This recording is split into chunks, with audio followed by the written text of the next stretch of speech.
Walishatuambia kwamba sisi ni ndugu na tubidi kupendana, sikutengana ni kosa kubaguana. Nataka Tanzania ndo nchi yangu naijua, sitafurani sijui ghasia naona shida mnanizingua. Nchi moja toka nazaliwa, toka nazalewa, zinashangaza akili zako unapokusudia kuigawa. Hakuna ikiharibika Muungano Tanzania runs Pamoja attraction.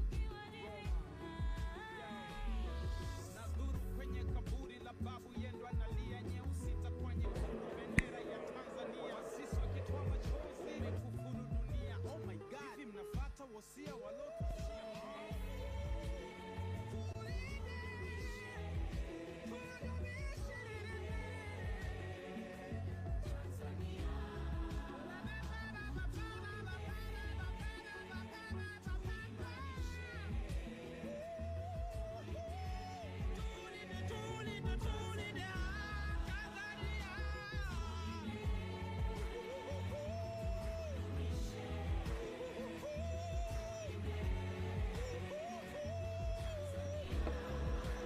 Hello. Testing 1 2. Testing 1 2. JRC, are you able to hear us? Testing 1 2 3. Testing 1 2 3.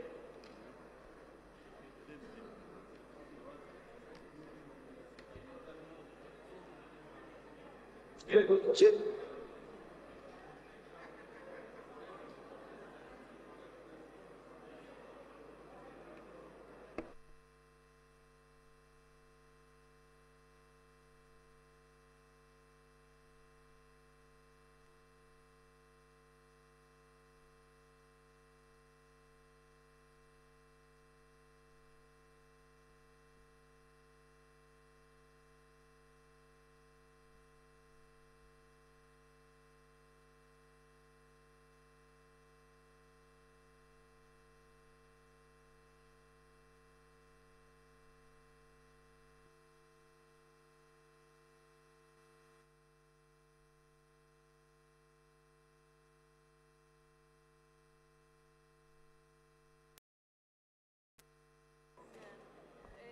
Mic test 1 2 1 2.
usibadilike tu. Utanzania wangu ni muungano wetu, na tofauti zetu zisibadilike tu. Tulinde, tudumishe, tulinde Tanzania. Tulinde, tudumishe, tulinde Tanzania.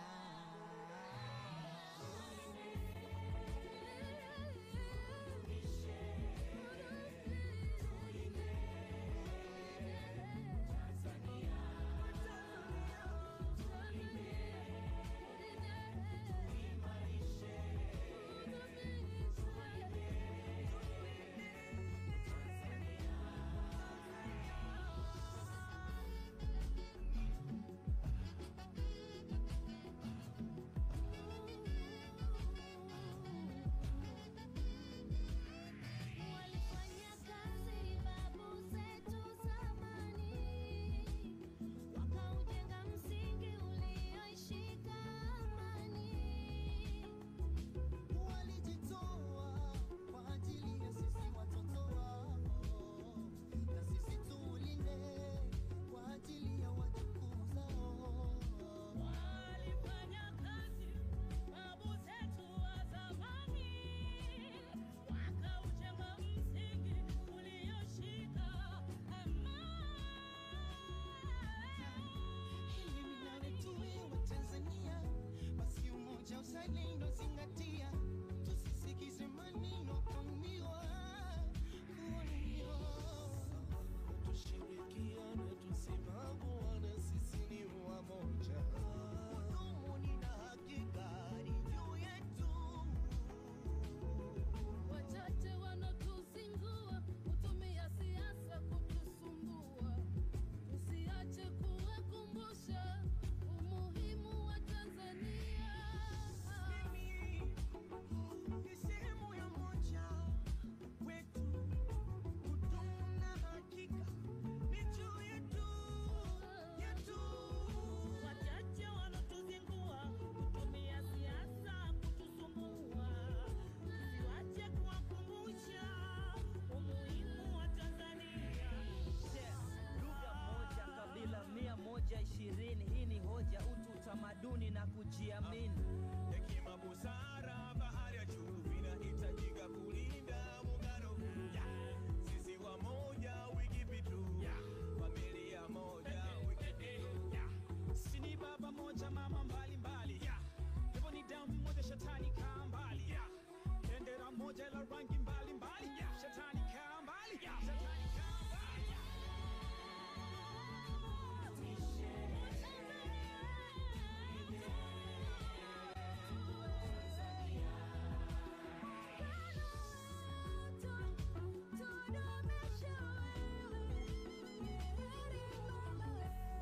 Asante Karume baba na Nyerere kwa amani. Muungano tunajivunia, wa bara na visiwani. Kifua mbele, amanikiwa kwenye kilele. Tunatembea kifua mbele, amanikiwa kwenye kilele. Amani na upendo ndo urithi tuloachiwa. Hata bibi babu walishatuambia kwamba sisi ni ndugu, inatubidi kupendana, sikutengana, ni kosa kubaguana. Nataka Tanzania ndo nchi yangu naijua, sitafurani sijui ghasia, naona shida mnanizingua. Nchi moja toka nazaliwa, toka nazelewa, zinashangaza akili zako unapokusudia kuigawa. Hakuna ikiharibika. Muungano Tanzania Sisi wote runs pamoja Magic Attraction. tukiwajibika. Nadhuru kwenye kaburi la babu yendo analia, nyeusi itakuwa nyekundu, bendera ya Tanzania. Wasisi wakitoa machozi, umekufuru dunia. Oh my God, hivi mnafuata wosia walotuachia? Tulinde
wakasema hello hello Tanzania. Ndugu wa damu, tusibadili mwenendo, tulinde tudumishe Tanzania. Kwa machozi na jasho, tukaze na mwendo, tuiwaze kesho ya ndugu zetu wadogo. Nchi yetu ni urithi wetu, zawadi ya pekee, tuitunze. Nchi yangu ni uhai wangu, zawadi yake nitaitunza. Nchi yangu ni urithi wangu, zawadi yake Tanguliza kwa moyo wangu, nchi yangu ni urithi wangu, ni uhai wangu.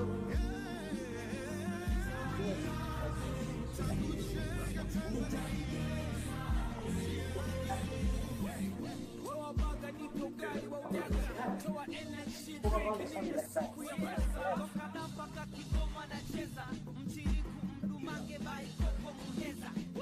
Yekeche buku, dubisi ya mambege tapendeza, msosi kama chalari, akumsewe shani wesa. Mic test. Mic test.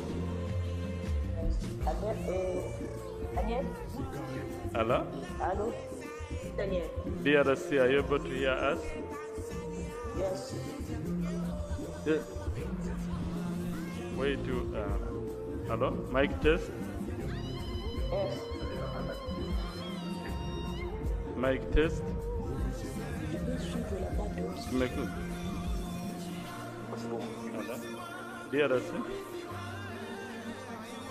DRC, are you able to hear us? Yes, yes. Yes, you can, yeah? Yes, yes. Yeah, we can also see you well. Emily? Yeah. Yes, good.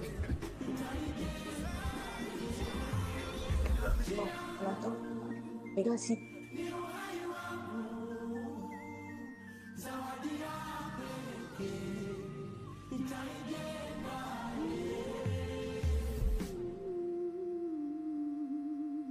You might be born on the beat.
ndugu zetu wadogo. Nchi yetu ni urithi wetu, zawadi yake tuitunze. Nchi yangu ni uhai wangu, zawadi yake nitaitunza. Nchi yangu ni urithi wangu, zawadi yake tanguliza kwa moyo wangu. Nchi yangu ni urithi wangu, ni uhai wangu, zawadi yake tangu cheka Tanzania. Ugali wa ujaga, toa energy drink, nipe supu ya meza. Toka da mpaka Kigoma nacheza, mchiriku mdumange bai koko muheza. Yekeche buku dubisi ya mabege tapendeza. Msosi ukieka machalari ako msewe shani weza.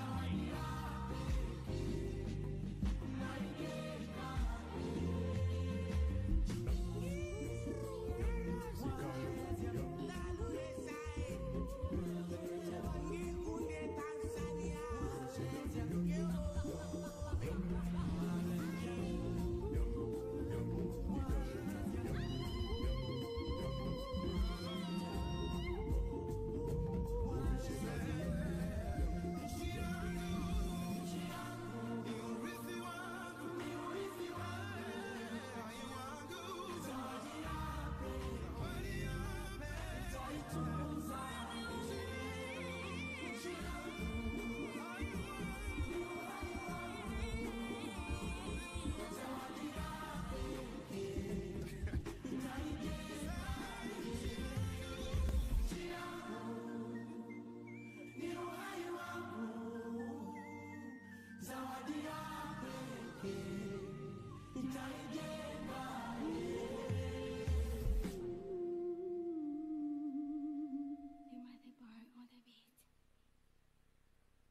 wakasikilizana, wakasema hello hello Tanzania.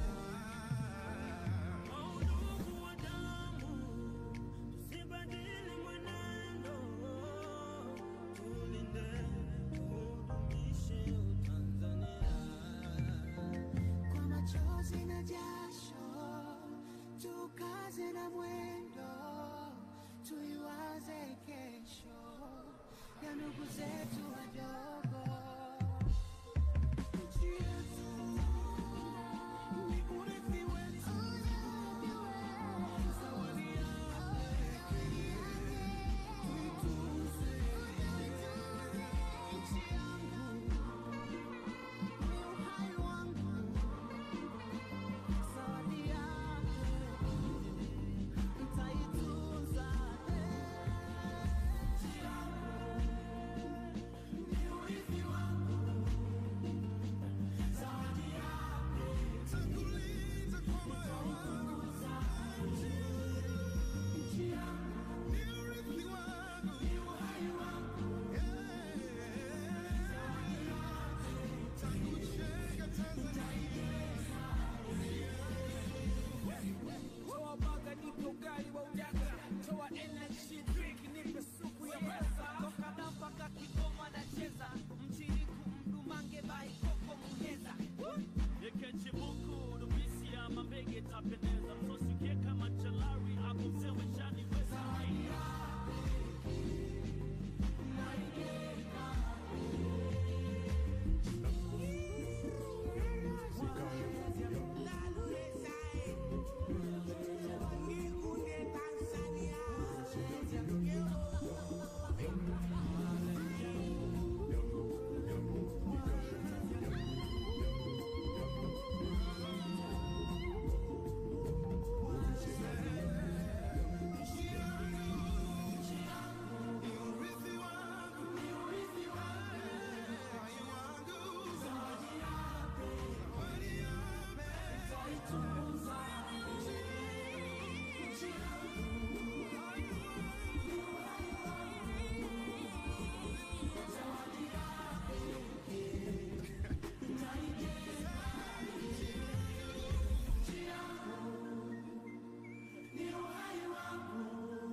You might the bar on the beat.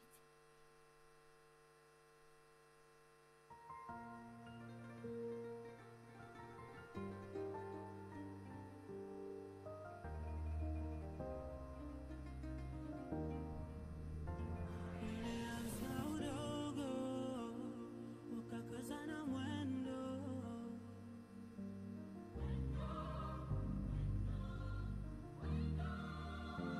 Wakasema vijana, njoni tulijenge.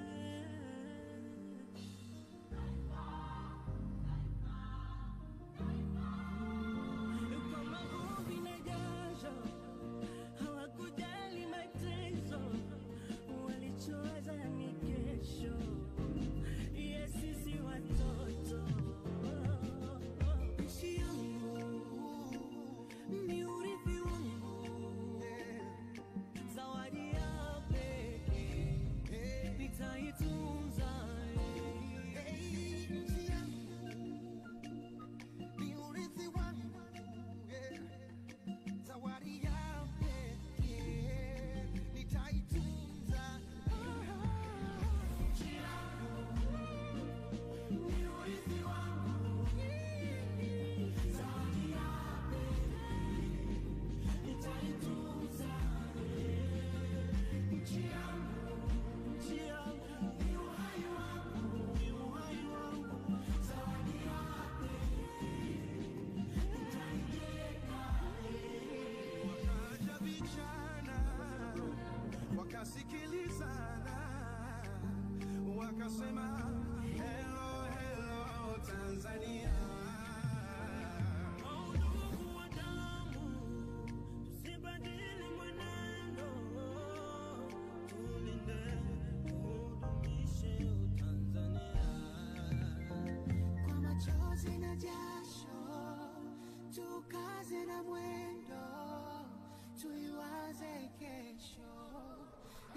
zetu wadogo.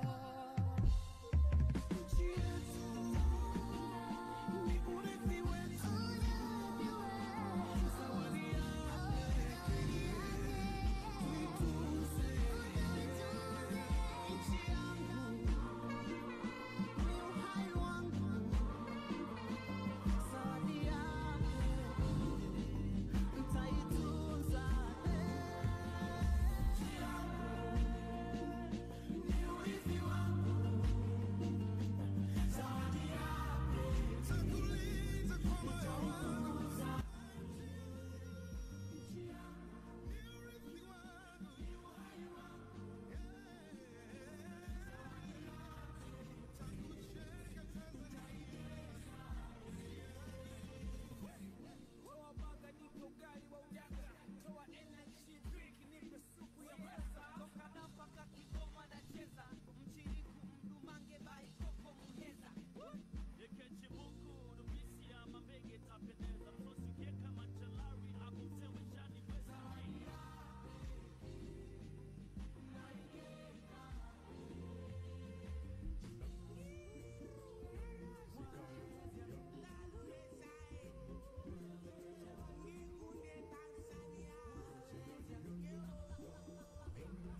Quelqu'un m'entend?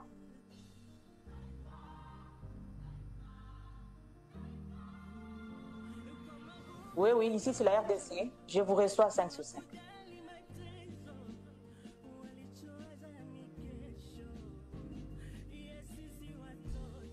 Oui. Je suis sur le canal français et j'ai coupé l'audio original. Je voudrais confirmer aussi qu'on va écouter le son de la salle quand on va commencer à chanter les hymnes. Ok. C'est bon alors, merci beaucoup.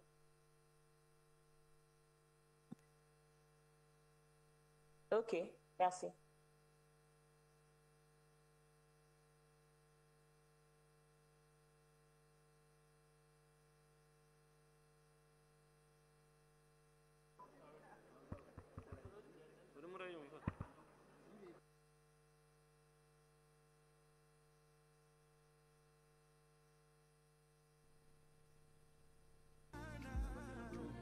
wakasikilizana wakasema hello hello Tanzania.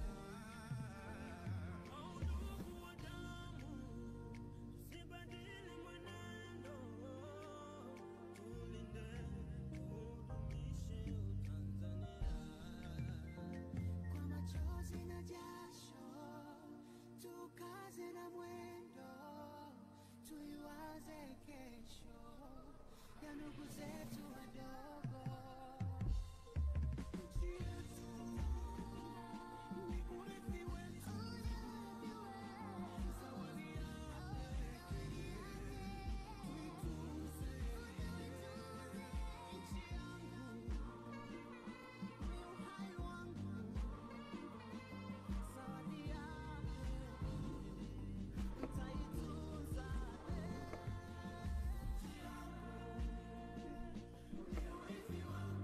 Testing, testing. A very good morning, distinguished delegates. As you can see from the screen, their excellencies are taking their group photo. After that, they're going to come straight into the meeting room. So if we could just take positions, let's be by our seats. And I will request that as they walk in, we're all going to rise, and then we'll be directed on the next processes. Thank you.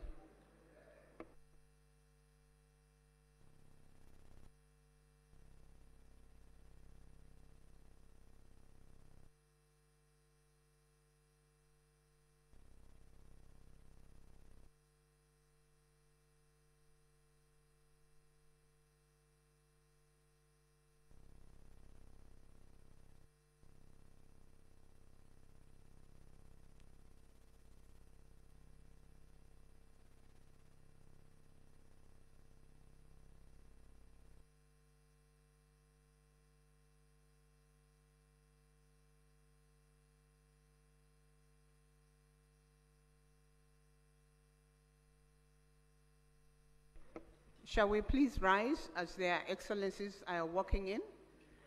And I will request that we remain standing.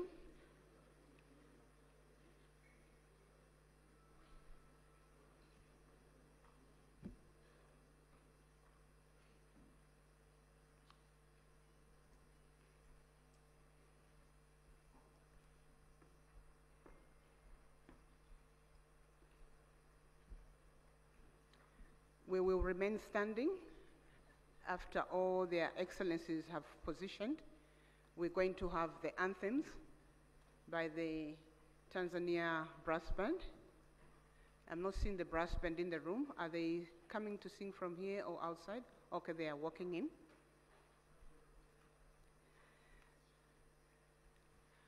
As soon as all their excellencies are on their seats, we're going to have the anthems in this order, beginning with the anthem of the United Republic of Tanzania, followed by the anthem of the East African Community, and the anthem of the Southern African Development Community.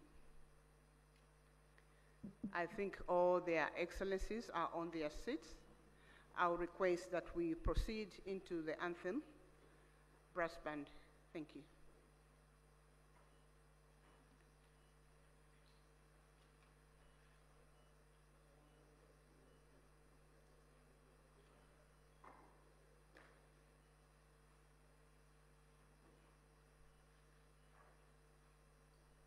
United Republic of Tanzania anthem, followed by East African Community anthem and Sadc anthem.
Thank you. We may be seated, Your Excellencies. Your Excellencies, distinguished delegates, a very good morning to you all. My name is Barbara Lopi from the Southern African Development Community Secretariat. I'm humbled this morning to be directing the opening ceremony of this meeting. Your Excellencies, distinguished delegates, allow me at this point to just introduce the excellencies who are participating in this meeting or their representatives. We are here for the joint summit of heads of states and government of the East African Community and the Southern African Development Community. Allow me to then, before I proceed in introducing their excellencies, I just want to provide information on the language channels for the equipment that is being used for us to communicate and listen to the discussions. The English language is on channel 1 of the gadgets that we have. French language is on channel 2, and Portuguese is on channel 3, and Kiswahili is on channel 4. I'll go straight into introduction of their excellencies or representatives that are participating in this meeting. I'll begin with our host, our gracious host this morning, Her Excellency Dr. Samia Suluhu Hassan, President of the United Republic of Tanzania. Shall we please put our hands together for Her Excellency? Thank you. Up here we have His Excellency Dr. William Samuel Ruto, CGH, President of the Republic of Kenya and Chairperson of the East African Community.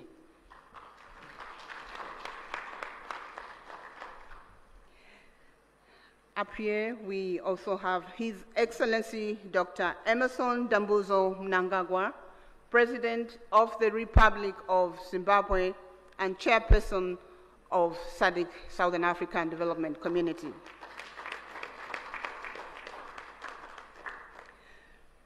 We do have participating online His Excellency Felix Antoine Tshisekedi Chilombo, President of the Democratic Republic of the Congo.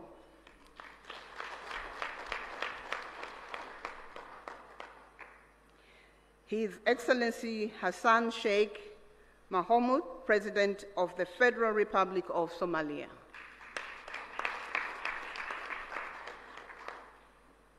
His Excellency Paul Kagame, President of the Republic of Rwanda. His Excellency Yoweri Kaguta Museveni, President of the Republic of Uganda. His Excellency Mr. Hakainde Hichilema, President of the Republic of Zambia. In our midst, we also have His Excellency, the Chairperson of the African Union Commission, Musa Faki Mohammed. We have His Excellency General Gervais Ndirakubusha, the Prime Minister of the Republic of Burundi, representing His Excellency Evariste Ndayishimiye, President of the Republic of Burundi. We have His Excellency Ambassador Tete Antonio, Minister of External Relations, Republic of Angola, representing the President, His Excellency João Manuel Gonçalves Lourenço, President of Republic of Angola. We have Honorable Deng Alo Kuo, Minister of East African Community Affairs of the Republic of Sudan, representing His Excellency Salva Kiir Mayarditi, President of the Republic of Sudan. We have Honorable Nancy Gladys Tembo, Minister of Foreign Affairs of the Republic of Malawi, representing His Excellency Dr. Lazarus McCarthy Chakwera, President of the Republic of Malawi. We have the Honorable Minister of Foreign Affairs of the Republic of South Africa, Honorable Mula, representing His Excellency President Cyril Ramaphosa, President of the Republic of South Africa. We have Honorable Lieutenant General Lala Monja Delphine Sahivelo, Minister of the Armed Forces in the Republic of Madagascar, representing His Excellency Andry Rajoelina, President of the Republic of Madagascar. Those were their excellencies, and up here we have the Honorable Professor Amon Muwira, Minister of Foreign Affairs and International Trade of the Republic of Zimbabwe and Chairperson of the Sadc Council of Ministers.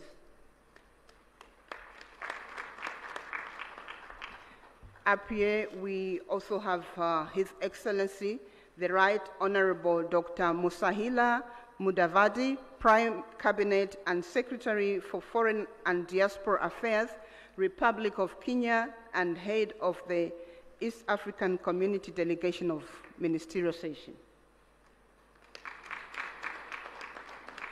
I would like to recognize all the honorable ministers and the deputies in the room. And up here, I would like to recognize the Secretary General of the East African Community, Her Excellency, sorry. My apologies. Let me start by recognizing His Excellency Mr. Elias Mahosi, the Executive Secretary of Sadc, and Her Excellency Madame Veronica Nduva, CBS Secretary General of the East African Community. Apologies, my sister, I forgot your name, but I have it.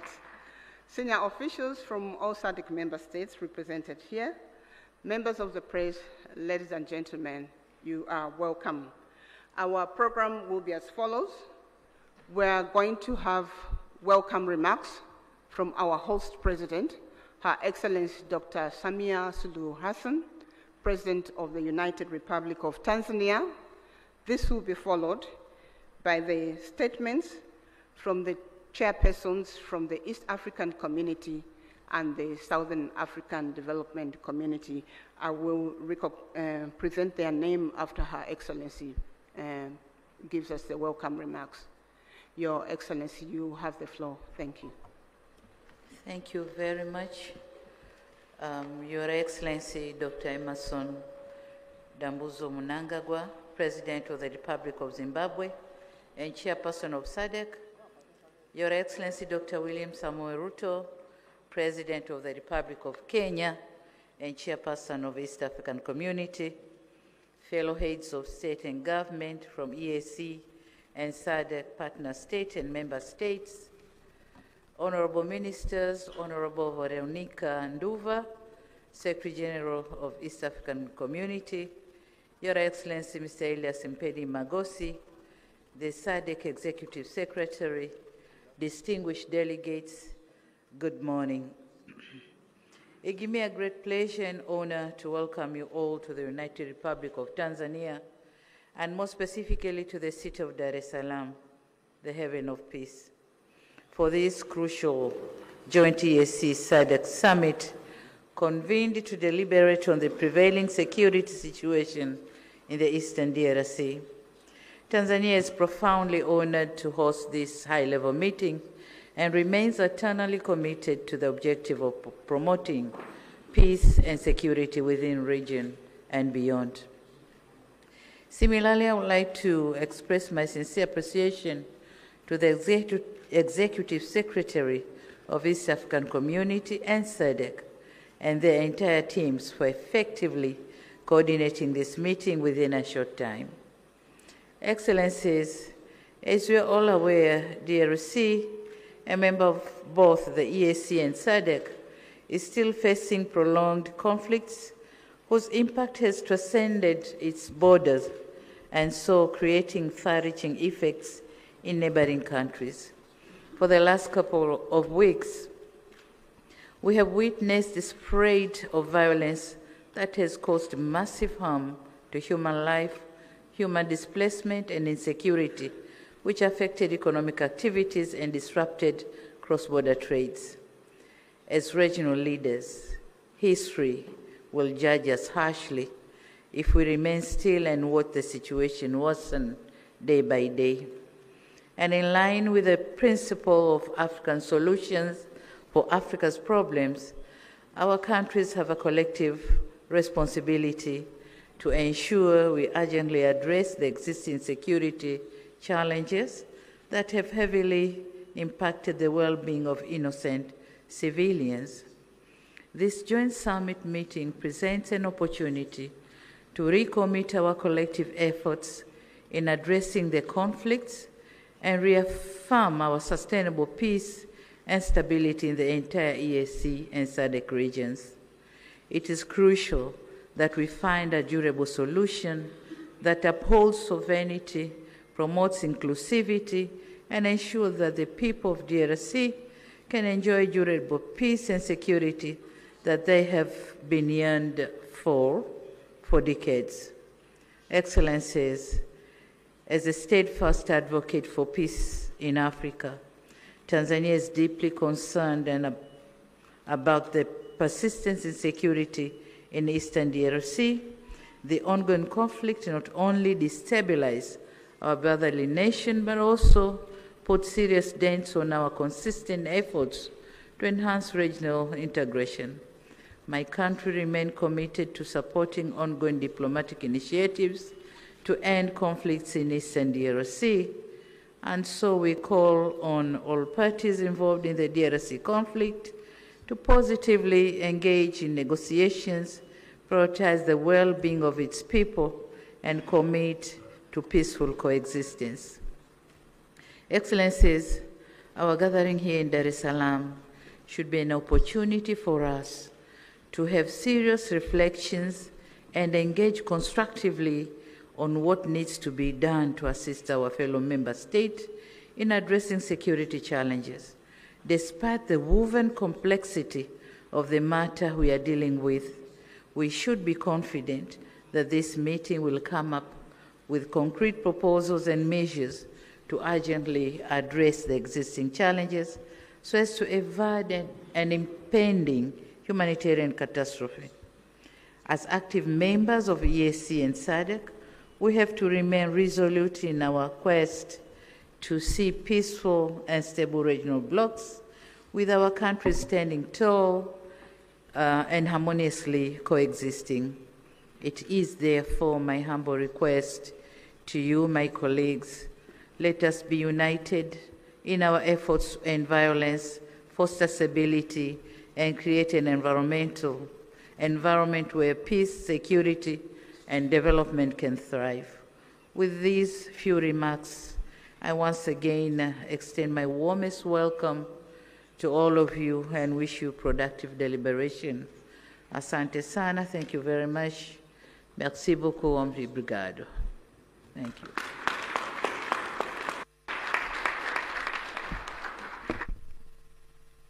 Thank you. Thank you, Your Excellency, President of the United Republic of Tanzania. I would like to make an apology to the Republic of South Sudan. I think in my presentation I slipped off and omitted the South. Honorable Den Aloykuo, Minister of East African Community Affairs, he's from Republic of South Sudan. Thank you. The next presentation will be remarks from the co-chairpersons of this joint summit of East African Community and Southern African Development Community Summit. The co-chairpersons will be His Excellency Dr. William Samuel Ruto, CGH, President of the Republic of Kenya and Chairperson of East African Community. And the co-chair is His Excellency Dr. Emmerson Dambuzo Mnangagwa, President of the Republic of Zimbabwe and Chairperson of SADC. So we're going to start with remarks from His Excellency Dr. William Samuel Ruto, CGH, President of the Republic of Kenya and Chairperson of the East African Community. Their Excellencies will deliver their remarks from that podium. Thank you. Thank you very much. Your Excellency and Co-Chair, Dr. Emmerson Dambuzo Mnangagwa, Chairperson of SADC and President of the Republic of Zimbabwe, Excellencies, Heads of State and Government of the East African Community and SADC member states, Ministers responsible for Foreign Affairs and External Relations of EAC and SADC, Secretary Generals of SADC and EAC, distinguished delegates, esteemed guests, ladies and gentlemen, I will take this very early opportunity to sincerely thank my dear sister, Excellency Dr. Samia Suluhu Hassan, President of the United Republic of Tanzania, for hosting this joint summit. After extensive consultations, when I requested her to host this summit, without hesitation, she offered these excellent facilities for us to engage in this exercise. My dear sister, thank you very much. We're truly grateful. Equally important, I appreciate the efforts made by the two regions through their respective communities to mobilize with urgency and convene separate extraordinary summits in order to deliberate on the concerning security situation in the Democratic Republic of Congo. Excellencies, together,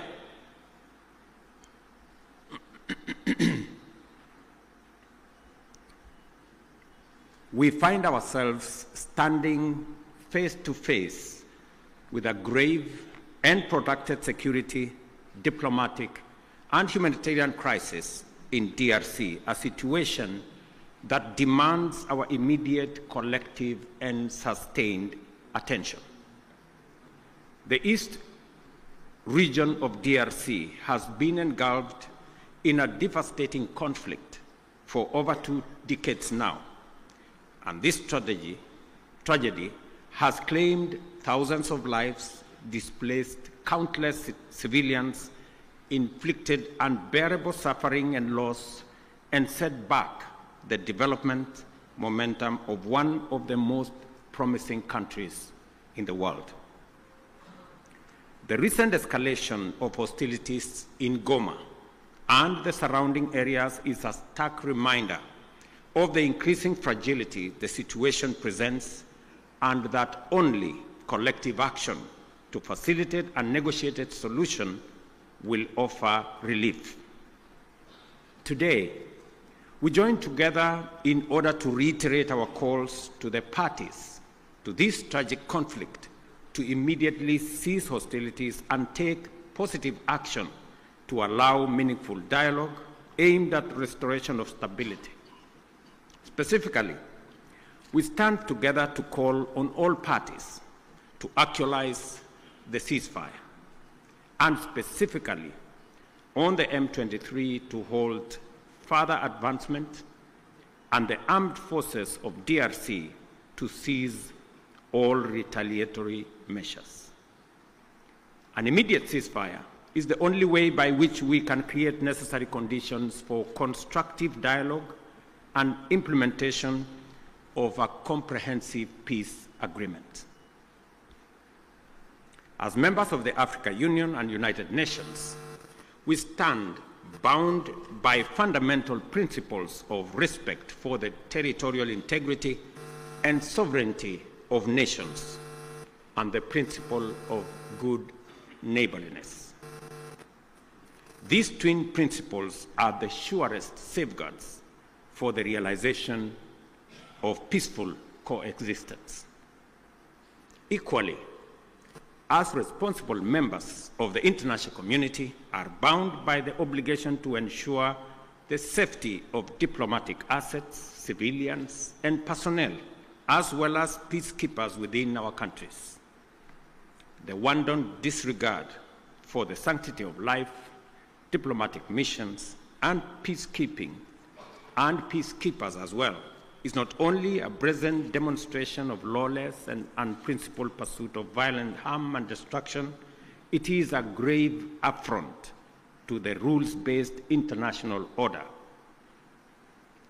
Excellencies, our presence here underscores our consensus that the time for action is now.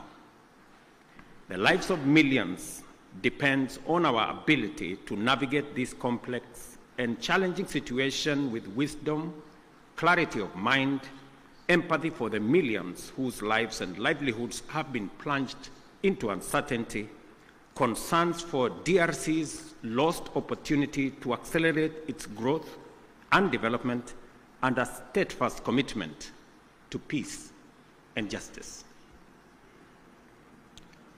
A terrible yet indisputable act is that the humanitarian cost of the conflict in the DRC has been staggering. Millions of civilians have been displaced and many lives under the persistent threat of violence, including sexual and gender-based violence against women and children, and the recruitment of children to take part in combat. We have a historic opportunity to rise to our moral duty of making the protection of civilians our foremost priority, and of taking measures to ensure that the necessary resources and support are provided. For many well-known reasons, the situation in DRC implicates the broader global community. Therefore, we call upon the international community to step up and do its part in supporting regional efforts in delivering for the DRC, and critically collaborating with the government of the DRC to deliver support and security to those most in need. It is clear that the conflict in DRC is complex, delicate, protracted, and involves multiple actors pursuing different interests. The issues at stake span a wide historical, economic, and political spectrum, run back in time for many decades, and spill across national and regional borders. There is also a clandestine international dimension at work, whose persistent, cynical, and destructive effects must neither be underestimated or ignored any longer. For this reason, it is equally clear that such a conflict cannot be resolved through military means. We must resist the temptation to think that we can somehow shoot or bombard our way into a solution in the face of such a complex situation. Instead, we have to agree that only a comprehensive diplomatic approach, one that addresses the root causes of the crisis, secures the historical integrity and territorial integrity of DRC, and affirms the sovereignty of its people and their aspirations for freedom, justice, and development. That is what will establish peace, and enduring peace at that, in DRC.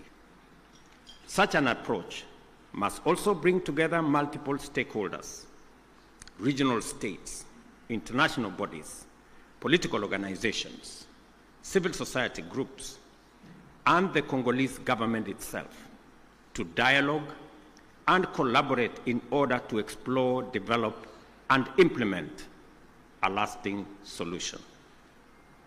Excellencies, I am confident that you agree with me that dialogue is not a sign of weakness. It is a testament to our collective wisdom and strength, both as leaders and as communities. It shows our capacity to articulate issues patiently and clearly, listen to each other, consult comprehensively with a common goal in mind, and negotiate patiently until we reach a better outcome than the bitter results of bloodshed. It is in this spirit that we must encourage all parties to put aside their differences and mobilize for engagement in constructive dialogue aimed at achieving the sustainable solution of conflict by peacefully addressing all underlying issues. I believe that we have a singular opportunity to build on the gains and lessons of Luanda and Nairobi peace processes.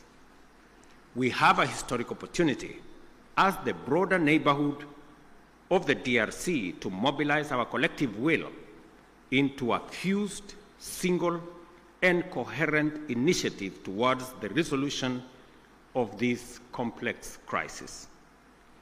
Such an approach will bring all our assets to bear and minimize the possibility of parallel initiatives that duplicate and undermine progress, including creating unnecessary competition as we strive for peace. My dear brothers and sisters, this calls for our unwavering political support. I therefore urge Your Excellencies at this extraordinary joint summit to deploy our best effort and muster our total commitment to facilitate a sustainable settlement that lays the foundation for a stable and prosperous Democratic Republic of Congo. I dare say, Excellencies, the situation may be complex, it may be protracted, it may have been with us for years, but I believe the situation in the DRC can be solved, should be solved, and must be solved. For this reason, it may also be prudent for the consolidated single EAC Sadc initiative on this matter to be supported by a strong secretariat that can provide the necessary coordination, monitoring, and enforcement to ensure effective implementation of outcomes. The international community must stand in solidarity with the people of DRC during this time by aligning their support with this initiative. I conclude, Excellencies, by affirming our robust commitment to achieving sustainable peace and development and integration across the region. The security of DRC is essential not only for the stability of the country, but also to the prosperity and cohesion of the entire EAC and SADC. We call upon all parties to prioritize dialogue, cooperation, and above all, the protection of civilian lives. I thank you once again for being able to be here on this very important mission. It is a historic mission because for the first time, two regional economic blocs come together as a testament of the seriousness of the challenge we face, but also underscoring our commitment to provide leadership to resolve this issue. Thank you very much. May the Almighty God bless all of you and bless our region. Asanteni sana, merci beaucoup, Mayor Bigato. Thank you very much.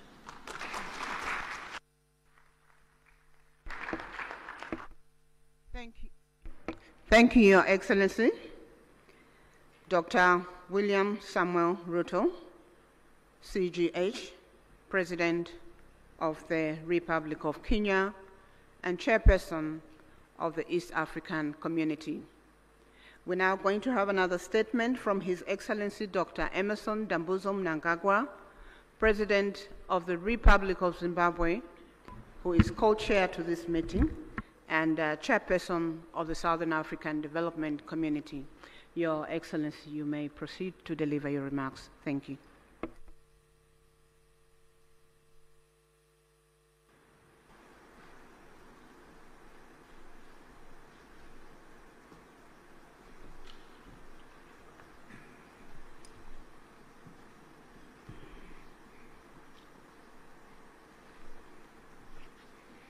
Your Excellency, Mr. William Ruto, President of the Republic of Kenya and Chairperson of the East African Community and co-chair of this summit. Your Excellency, Dr. Samia Hassan, President of the United Republic of Tanzania and Chairperson of the Organ on Politics, Defense and Security Cooperation. Your Excellencies, heads of state and government from our regional bodies, honorable ministers who are here, the Sadc Executive Secretary, His Excellency Elias Magosi, the EAC Secretary General, His Excellency Mrs. Veronica Ndua, comrades and friends. It is my distinct honor and privilege to make these remarks of welcome to this historic gathering. Firstly, may I express heartfelt gratitude to you, my dear sister and colleague, Your Excellency, President Dr. Samia Hassan, along with the government and people of the United Republic of Tanzania, for the warm welcome and gracious hospitality extended to my delegation since our arrival in this beautiful city of Dar es Salaam. In the same spirit, I also extend sincere appreciation to my dear brother, Your Excellency, President William Ruto, for your astute leadership for the East African community and for agreeing to meet at short notice. Equally, our respective secretariats, senior officials and Council of Ministers are commended for their diligent work in preparation for this joint summit. Your efforts have laid a solid foundation for our discussions today. Allow me, on behalf of Sadc, the government of the Republic of Zimbabwe, and indeed on my own behalf, to once again convey heartfelt condolences and deepest sympathies to the member states and families of the brave peacekeepers who lost their lives in the service of the people of DRC and indeed the cause of peace. We also recognize the loss of civilian lives and livelihoods that has resulted from the increased insecurity and insurgency in Eastern DRC.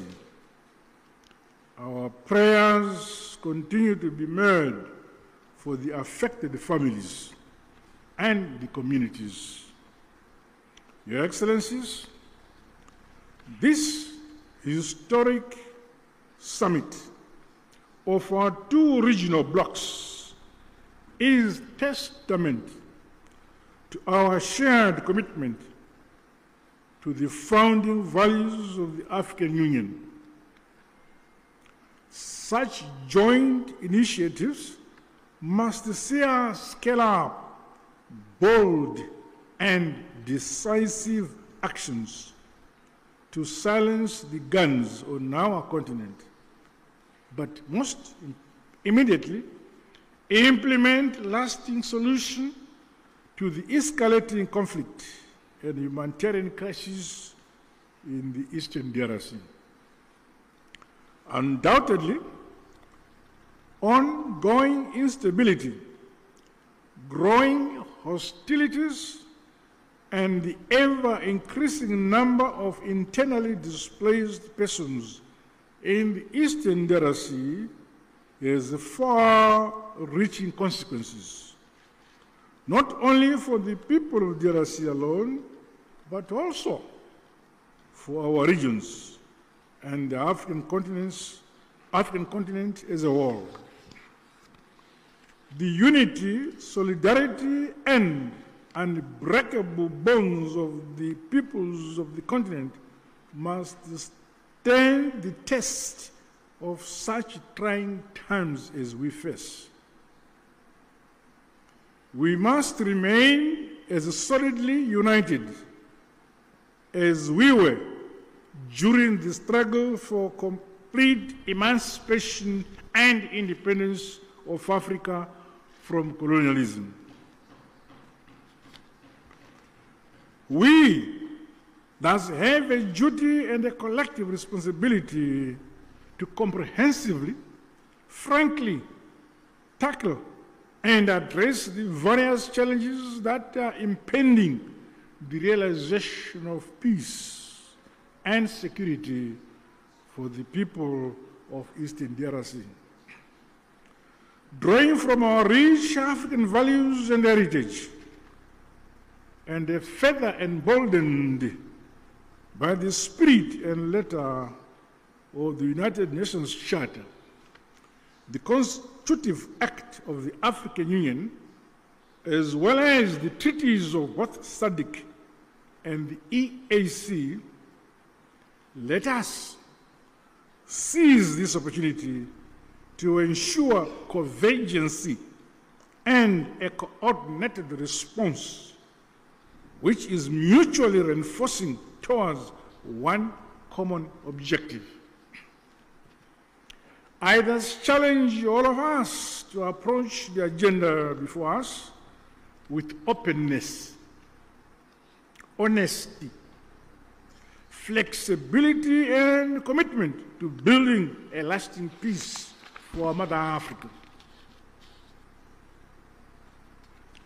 The all-encompassing interests of the people of the DRC must be at the core of our deliberations.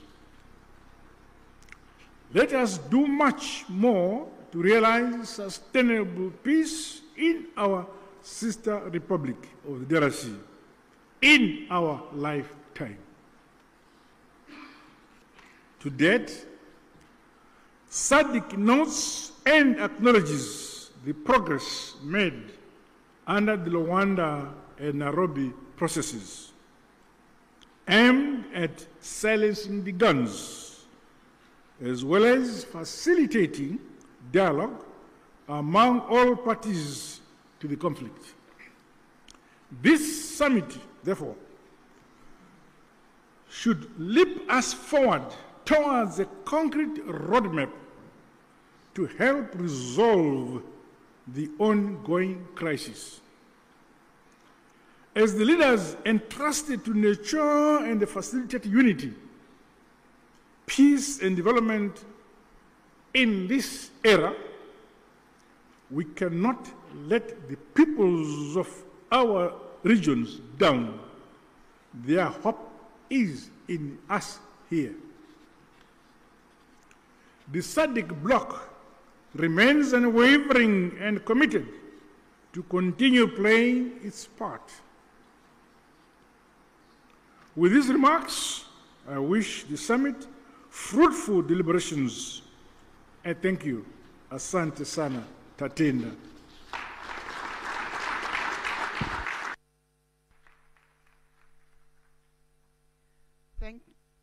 Thank you, Your Excellency, Dr. Emerson Dambuzo Mnangagwa, President of the Republic of Zimbabwe and Chairperson of the Southern African Development Community. We are getting to the end of the official opening ceremony. May I please request that we have 2 rounds of applause for our co-chairpersons for those statements.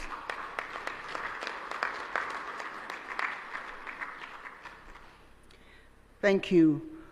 This marks the end of the official opening ceremony, which was open to the media and the invited guests.